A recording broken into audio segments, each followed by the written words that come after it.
नमस्कार, मी व्यासपीठ गायत्री जोशी. ज्यांच्या नावाच्या उच्चाराने संकटाचे डोंगर विरघळून जातात आणि ज्यांच्या गदेसमोर साक्षात काळही नतमस्तक होतो, अशा पवनपुत्र महाबली हनुमानाचा जन्मोत्सव हा संपूर्ण सृष्टीसाठी एक प्रचंड ऊर्जेचा सोहळा आहे. अनेकदा आपण मंदिरात जातो, गर्दीत दर्शन घेतो, पण हनुमानजींचं नेमकं काय हवं आहे आणि ते आपल्या जीवनात काय बदल घडवू शकतात हे आपण नीट समजून घेत नाही. हनुमानजी हे केवळ शक्तीचे प्रतीक नाही, तर ते प्रचंड बुद्धिमत्ता, अफाट ज्ञान आणि जगातील सर्व चांगल्या गुणांचे माहेरघर आहेत. ज्यांच्या जन्माची कथा जितकी अद्भुत तितकीच ती आपल्याला प्रेरणा देणारी सुद्धा आहे. पौराणिक कथेनुसार जेव्हा माता अंजनी एका पुत्रासाठी कठोर तपस्या करत होती, तेव्हा अयोध्येत राजा दशरथ पुत्रप्राप्तीसाठी एक मोठा यज्ञ करत होते.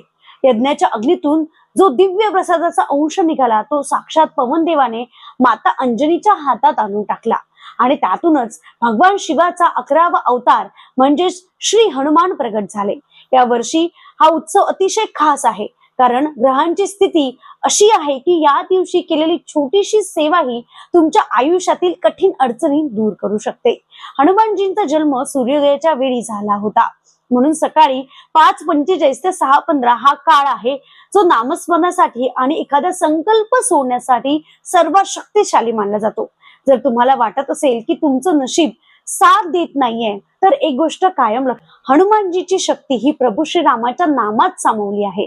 म्हणूनच या विशेष दिवशी तुम्हाला असे 3 सोपे उपाय सांगणार आहे, जे तुमच्या आयुष्यातील दिशा बदलू शकतात.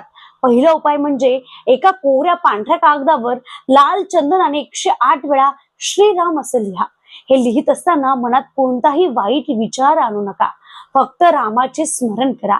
हा कागद मारुतीच्या चरणांवर अर्पण करा. असं मानलं जातं, जेव्हा हनुमानजी रामाचं नाव पाहतात, तेव्हा त्या भक्ताने सर्व दोष त्यांचे माफ करतात आणि त्याची रखडलेली कामे स्वतः पूर्ण करतात. दुसरा उपाय म्हणजे प्रभू रामांना अत्यंत प्रिय असणाऱ्या 108 तुळशीच्या पानांची एक माळ बनवा. शक्य असल्यास प्रत्येक पानावर चंदनाने राम नाम लिहा आणि ही माळ हनुमानाला अर्पण करा. तुळशीमध्ये साक्षात लक्ष्मीचा वास असतो, त्यामुळे हा उपाय केल्याने घरातील गरिबी, नकारात्मक ऊर्जा आणि बऱ्याच काळापासून चालत आलेले आजारपण दूर होऊन घरामध्ये सुख शांती नांदते. तिसरा सर्वात प्रभावी उपाय म्हणजे संध्याकाळी सूर्यास्ताच्या वेळी गाईच्या तुपाचा एक मोठा दिवा लावून त्यात 2 अखंड लवंगा टाका. हा दिवा लावल्याने तर तिथेच बसून एकाग्रतेने रामरक्षा स्तोत्राचे पठण करा. तुम्हाला वाचता येत नसेल तर मोबाईलवर लावून शांतपणे ऐका.